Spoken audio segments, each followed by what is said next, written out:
নমস্কার বন্ধুরা, কেমন আছেন আপনারা সবাই? আশা করি আপনারা সবাই ভালো আছেন।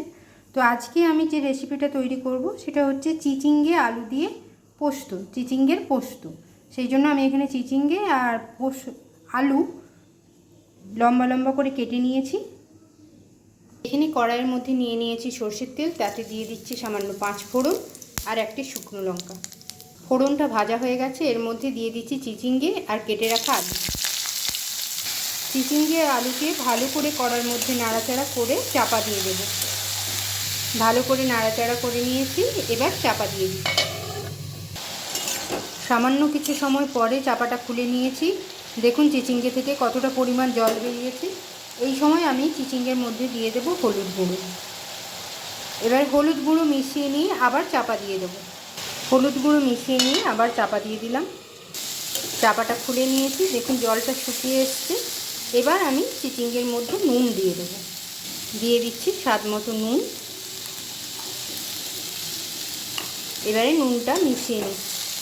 নুন মেশানো হয়ে গেছে, এবার দিয়ে দিচ্ছি লঙ্কার গুঁড়ো। আবারও মিশিয়ে নেওয়ার পালা।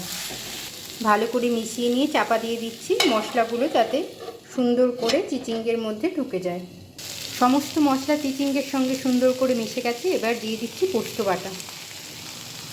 এবারে পোস্ত বাটাটা সবজির সঙ্গে ভালো করে মিশিয়ে নেব। পোস্তটা কিছুক্ষণ ভাজা হয়ে যাক সবজির সঙ্গে।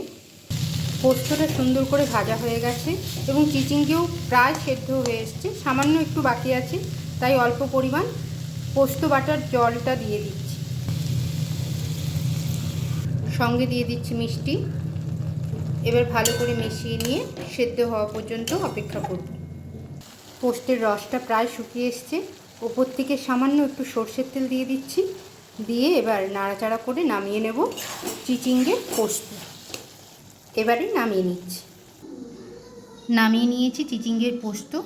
তো চিচিঙ্গে আমার খুবই প্রিয় সবজি। আপনাদের কার কার ভালো লাগে কমেন্টে জানাবেন। তাহলে আজকে এইটুকুই রাখলাম। নমস্কার।